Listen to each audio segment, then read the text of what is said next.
तो देखिए पिछली वीडियो में मैंने आपको बताया था ऑर्थोगोनल वेक्टर्स के बारे में और इस वीडियो में आपको बताने जा रहा हूँ एक थ्योरम जो इन्हीं से रिलेटेड है और ये एग्जाम में पूछा भी जाता है कि थ्योरम की स्टेटमेंट ये है कि any orthogonal set of non zero vectors in an inner product space V is linearly independent. तो इसका प्रूफ देखिए कैसे होगा।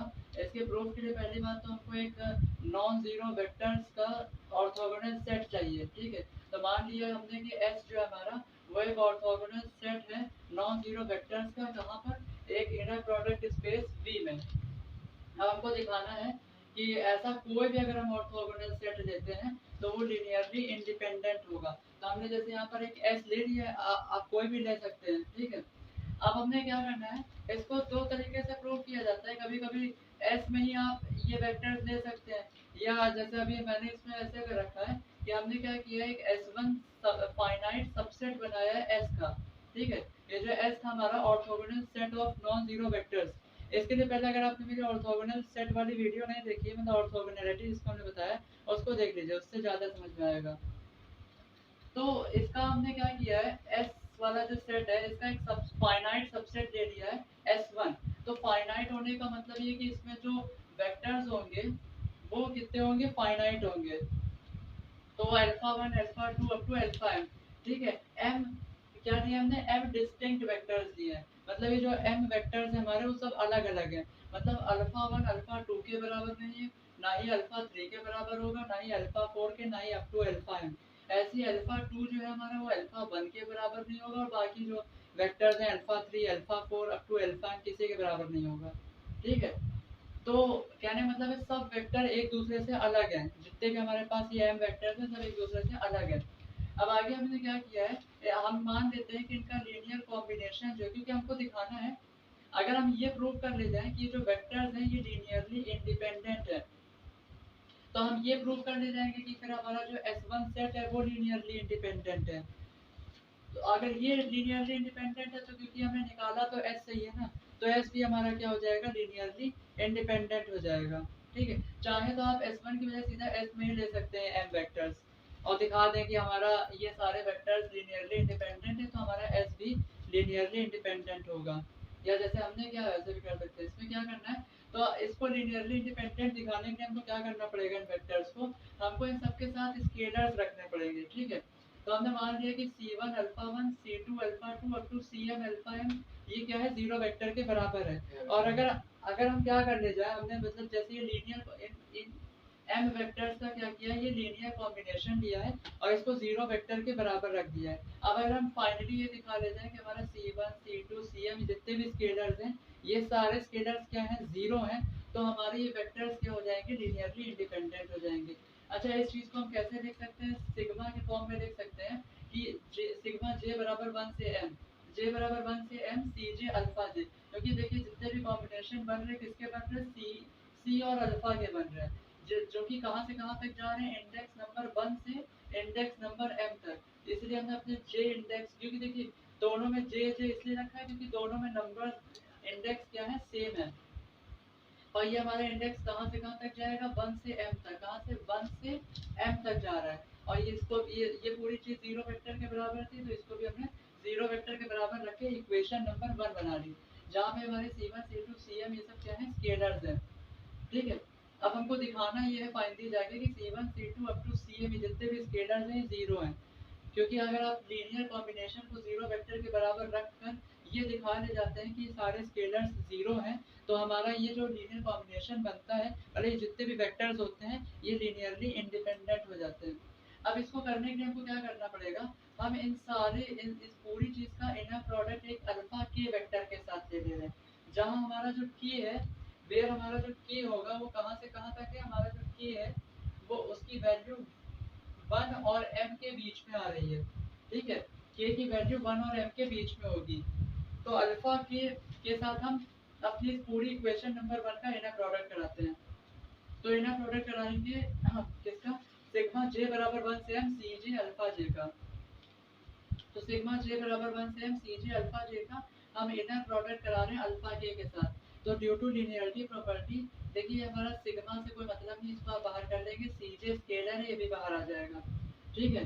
तो इनर प्रोडक्ट सिर्फ वेक्टर्स का होता है, तो हमारे पास अल्फा जे वेक्टर और अल्फा के वेक्टर का इनर प्रोडक्ट होगा। अब हम क्या करते हैं, सिग्मा को खोल देते हैं। तो सिग्मा को खोलेंगे तो सिग्मा की पहले वैल्यू क्या बनेगी, इंडेक्स 1 लगाएंगे, जहाँ जहाँ जे है वहाँ 1 कर देंगे। तो C1 alpha 1 inner product with alpha के, ये बन जाएगा। फिर जे की फिर प्लस का साइन लगा देगा सिग्मा, और जे की वैल्यू अब क्या हो जाएगी, 1 से बढ़कर 2 हो जाएगी। तो जहाँ जहाँ जे है वहाँ 1 कर 2 कर देंगे। तो ये बन जाएगा C2, इनर प्रोडक्ट हो जाएगा अल्फा 2 का अल्फा के साथ। मतलब जहाँ जहाँ जे है वहाँ नंबर बदलते रहना है। फिर अब जे की वैल्यू 3 हो जाएगी, तो बनेगा C3, वो मैंने यहाँ लिखा नहीं है, C3 alpha 3 inner product with alpha के। ऐसे हम आगे बढ़ते जाएंगे तो हमारा 1 और m के बीच में k भी तो आ रहा है, तो जे की वैल्यू एक बार k भी होगी। तो क्या बन जाएगा, सी के अल्फा के इनर प्रोडक्ट विद अल्फा के। और फाइनली आखिरी में हमारा क्या बनेगा, C M alpha M inner product alpha के, क्योंकि जे की आखिरी में वैल्यू एम हो जाएगी, जे की आखिरी वैल्यू एम, क्योंकि सिग्मा लगा है इसलिए प्लस होंगे, सब एडिशन होगा, है ना। सिग्मा क्या होता है, आपका डिस्क्रीट समेशन कराता है। यहाँ देखिए अलग अलग समेशन हो रहा है ना, तो डिस्क्रीट समेशन। और इंटीग्रेशन लगता है जब आप कॉन्टिन्यूअस समेशन करते हैं। अब देखिए, क्योंकि हमारा ये क्या था, ऑर्थोगोनल सेट था, एस क्या था, ऑर्थोगोनल सेट। तो हमने अपनी पिछली वीडियो में बताया था कि ऑर्थोगोनल सेट उस सेट को कहा जाता है जिसके डिस्टिंक्ट वेक्टर्स का इनर प्रोडक्ट 0 आता है। ठीक है, डिस्टिंक्ट वेक्टर्स का इनर प्रोडक्ट 0 आता है। तो यहाँ देखिए अल्फा 1 और अल्फा के क्या है, डिस्टिंक्ट वेक्टर्स है, अलग अलग वेक्टर है, तो इनका इनर प्रोडक्ट 0 हो जाएगा। अल्फा 2 और अल्फा के भी क्या है, अलग अलग वेक्टर है, तो इनका इनर प्रोडक्ट भी 0 हो जाएगा। पर यहाँ देखिए अल्फा के और अल्फा के सेम वेक्टर हैं, तो इनका इनर प्रोडक्ट 0 नहीं होगा। क्यों, क्योंकि हमारा एस ऑर्थोगोनल सेट है, और ऑर्थोगोनल सेट में डिस्टिंक्ट वेक्टर्स का इनर प्रोडक्ट 0 होता है, सेम वेक्टर का इनर प्रोडक्ट 0 नहीं होता है। तो अल्फा के का इनर प्रोडक्ट 0 नहीं होगा, उसको हम यहाँ लिखे रहेंगे। और अल्फा एम और अल्फा के भी डिस्टिंक्ट वेक्टर्स हैं, तो इनका इनर प्रोडक्ट क्या आ जाएगा, 0 आ जाएगा। ठीक है, तो उसकी जगह भी मैंने यहाँ पे 0 लिख दिया है। और यहाँ बता भी दिया है कि जब जे के बराबर नहीं है, मतलब जब आपका जे के बराबर नहीं है, तो अल्फा जी और अल्फा के तो अलग अलग वेक्टर्स हैं, और इनका इनर प्रोडक्ट 0 होगा। क्यों, क्योंकि एस हमारा ऑर्थोगोनल सेट है। तो अब हमारे पास बाकी सब तो 0 हो गए, सिर्फ कौन बचा, सी के अल्फा के इनर प्रोडक्ट अल्फा के, खाली ये बचा है। ठीक है, तो अब देखिए ये किसके बराबर था, ये इसके बराबर था, सिग्मा जे बराबर 1 से है, सी जे अल्फा के इनर प्रोडक्ट अल्फा के। तो देखिए अल्फा के इनर प्रोडक्ट अल्फा के क्या बन जाएगा, नॉर्म अल्फा के का square by the definition of inner product. ठीक है, ये सी के नॉर्म की definition, by definition of norm, ये चीज बनेगी। ठीक है, अब देखिए हमने देखा कि ये चीज आई है इसके बराबर। ठीक है, अब देखिए यहाँ ध्यान दीजिए, जो सिग्मा जे बराबर 1 से m सी जे अल्फा जे है, इक्वेशन नंबर 1 में बताया था कि वो 0 वेक्टर के बराबर है। ठीक है, तो इसकी जगह हम लोग 0 वेक्टर रख सकते हैं। तो हमने देखा कि इक्वेशन नंबर 1 से कि सिग्मा जे बराबर 1 से m सी जे अल्फा जे जो था वो 0 वेक्टर के बराबर है। देयरफॉर हम जरा इस लेफ्ट हैंड साइड को कैलकुलेट करें, तो सिग्मा जे बराबर 1 से m c j alpha j inner product alpha के करें, तो ये चीज तो 0 वेक्टर के बराबर है ना, तो इसकी जगह हम लोग क्या लिख देंगे, 0 वेक्टर। और 0 वेक्टर का इनर प्रोडक्ट अल्फा के साथ करेंगे। तो अभी मैंने अपनी लास्ट वीडियो में बताया था कि 0 वेक्टर का इनर प्रोडक्ट अगर आप किसी भी वेक्टर के साथ करते हैं तो वो 0 आता है, क्योंकि 0 वेक्टर ऑर्थोगोनल होता है सभी वेक्टर्स के। ठीक है, तो 0 वेक्टर का इनर प्रोडक्ट अल्फा के साथ करेंगे तो वो 0 आ जाएगा। तो मतलब हमारी ये जो लेफ्ट हैंड साइड थी क्या हो गई है, 0। ठीक है, तो ये चीज हमारी क्या हो गई है, 0। तो ये चीज अगर 0 है तो हम क्या लिखेंगे, सी के नॉर्म अल्फा के का स्क्वायर जो है वो 0 के बराबर है। तो वही मैंने लिखा कि सी के, क्योंकि ये पूरी चीज आपकी क्या हो चुकी है, ये पूरी चीज जो है हमारी ये 0 आ गई है। देखिए सिग्मा जे बराबर 1 से c j alpha j inner product alpha के 0 के बराबर है, तो ये चीज आपकी 0 हो गई है। तो हमारा सी के square of norm of alpha के किसके बराबर आ गया, 0 के बराबर आ गया, जहाँ की हमारा 1 से m के बीच में है ना। अब देखिए हमने अभी कहा कि हमारे सारे वेक्टर्स क्या हैं, नॉन जीरो हैं। ये देखिए यहाँ लिखा है ना, एस क्या है, ऑर्थोगोनल सेट है नॉन जीरो वेक्टर्स का। तो S1 और S1 क्या है, S का सबसेट है। तो अगर S में जितने भी वेक्टर्स हैं वो नॉन जीरो हैं, S1 सबसेट है S का, तो S1 में भी जितने वेक्टर्स हैं ये अल्फा 1 से लेके अल्फा m तक, ये सारे नॉन जीरो हैं।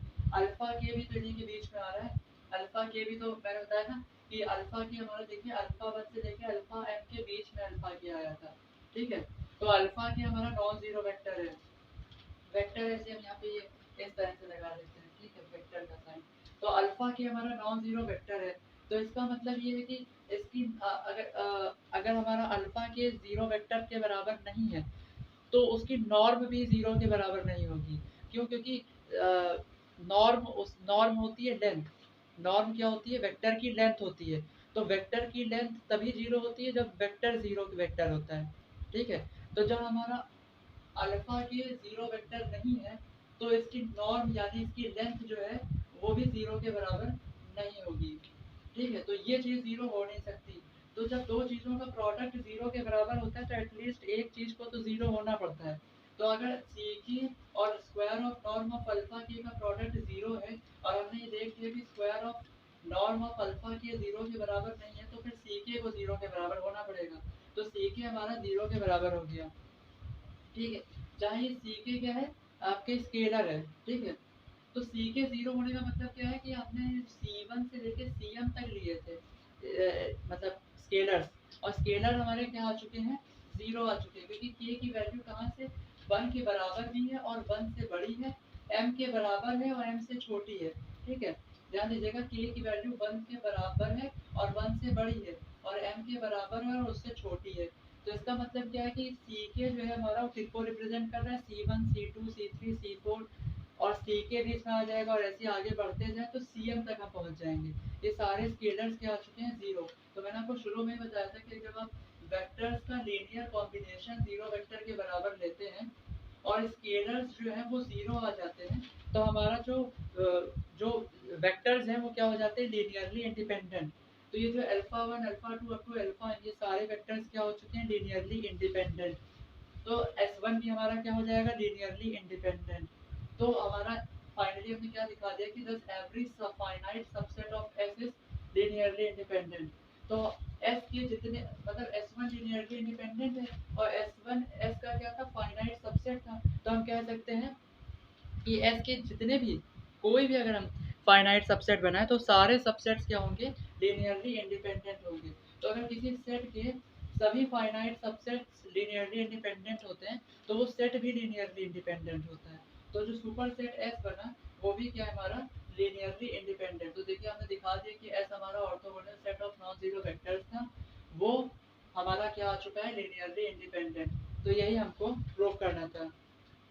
तो अगर वीडियो पसंद आई हो तो प्लीज़ वीडियो को लाइक कर दीजिएगा, चैनल अगर सब्सक्राइब अभी तक नहीं किया तो चैनल को सब्सक्राइब भी कर दीजिएगा, और अपने दोस्तों में भी इस वीडियो को शेयर करें ताकि उनको भी इसका फ़ायदा मिले, और कमेंट करके बताएं वीडियो कैसी लगी। Thank you.